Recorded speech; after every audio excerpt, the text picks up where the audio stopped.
Руфија Идризовска, млада гостиварчанка која средното образование како првенецна генерација го завршува во Јаха Кемал во родниот град. Потоа 4 години патувала на релација гостивар Скопје. Дипломира со чиста десетка како најдобар студент на Институтот за хемија во одсекот на применета хемија и аналитичка биохемија. Ова е една од најпрестижните катедри на УКИМ од природните науки. Идризовска, сега сте студент на магистарски студии. За гостивар прес во порака и со порака до следните генерации, не прекинувајте со надградба, стремете се кон новите откритија и бидете оптимист. Колку во ситуација кога младите не гледаат перспектива дома, кога образованието ни е урнисано, може да се говори за квалитетно образование, дека има перспектива тука? Од аспект на моите студии, кои што ги завршив на Институтот за хемија, можам да кажам дека нашиот институт во рамките на целиот факултет, па и може би на ниво на факултетите во Македонија, е еден од попрестижните по институт што нуди поголем квалитет на образованието. Свесни сме дека и најголем процент од професорите кои што предаваат на овој институт се академици или пак во најцитираните професори, во 2% најцитирани професори од светското население. Така да можам да кажам дека конкретно на овој институт може да има и има квалитетно образование. Понуда и побарувачка на пазарот на труд. Дали веќе некој ве контактирал за работа или во најмала рака вие мора да се понудите на пазарот на труд? Со оглед на тоа што сега само што дипломирав, мојот просек, мојот успех не беше јавно запознаен, не беше представен јавно. Можам да кажам дека немав конкретно понуди од некои фирми, така што морав јас самата да се нудам, или пак морам да се нудам самата, бидејќи како велат, доколку сам не го направиш нештото, нема тоа никој да го направи за вас. Што е според вас, бидејќи припаѓате на оваа млада генерација, пресудно кај младите што одлучуваат да заминат од државата?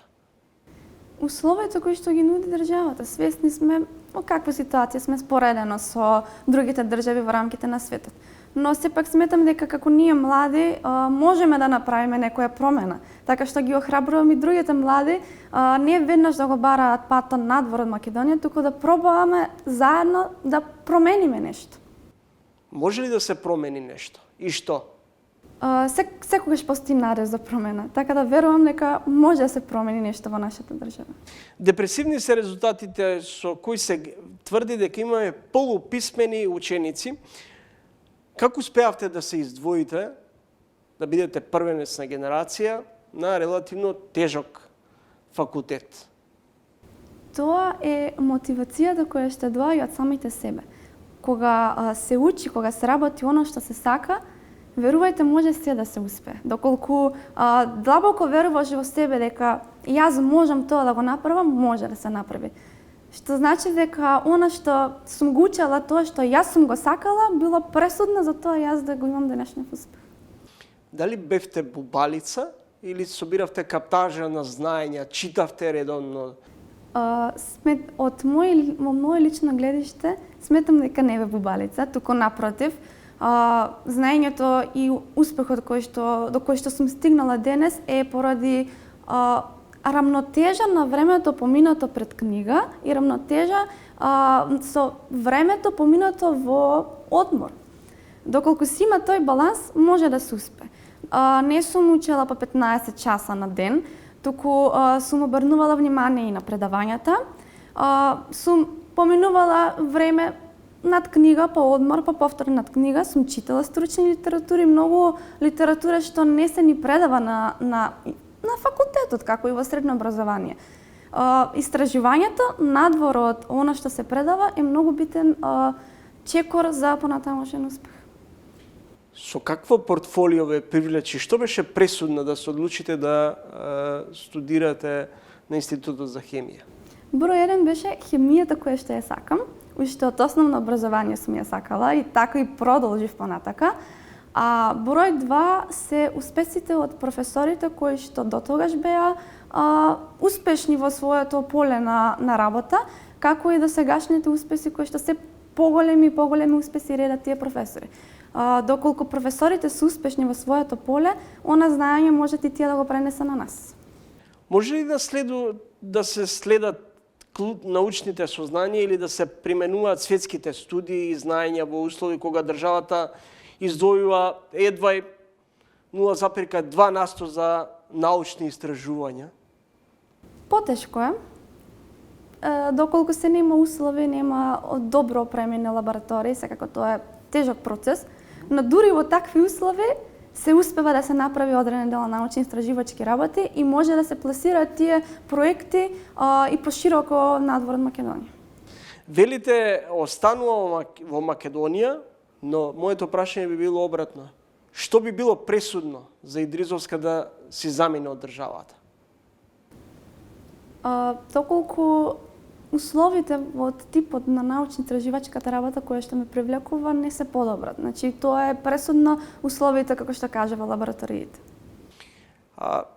Споменавте дека Институтот за хемија, но и Институтот за биохемија произлегува големи звучни имија кои се и денес и членови на Македонската академија на науки и уметности. Колку денеска според вас, споменавте дека лабораториите кои ги имаме се такви какви што ги имаме, но колку денес се инвестира во научно-истражувачките проекти? Не се инвестира баш многу, можам да кажам, но морам да ги кажам пофалните зборови до Министерството за образование, кој што изминатиот период финансираше дури и 13 проекти на ниво на природно-математичкиот факултет. Претходно не биле финансирани толкав голем број на проекти. Верувам дека и понатака Министерството, како и други институции во нашата држава, ќе инвестираат во развој на лабораториите, со што институциите би добиле подобри услови за научно-истражувачка работа, како што и државата би добила услови за напредок и споредба со другите држави надвор кои што се од Македонија. Имате ли амбиции за специјалистички истражувања надвор од државата?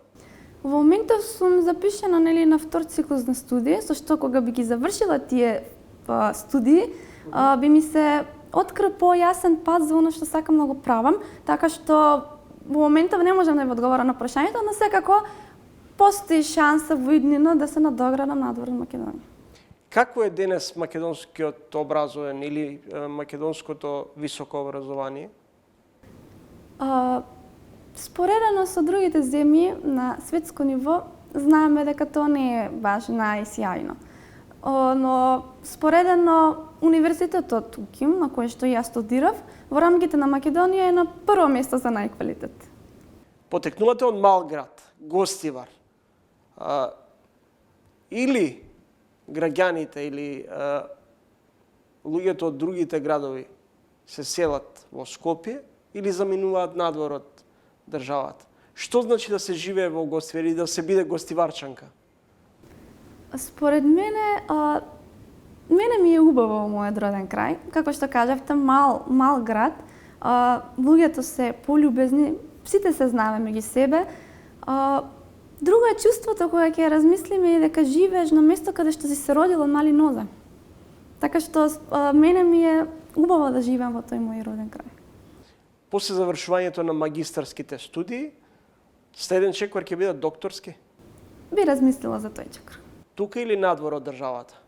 Зависно од условите. Зависи од условите доколку се инвестира во научно-истражувачките лаборатории? Тоа ќе биде пресудно? Да, може да се каже да. А пресудно што ќе биде за заминете од државата? Доколку не се променат тие услови, доколку најдам подобри услови надвор од земјата која што ми се нудат мене, а мојата држава не го нуди тоа, во тој случај би размислила да заминам, но има време за тоа.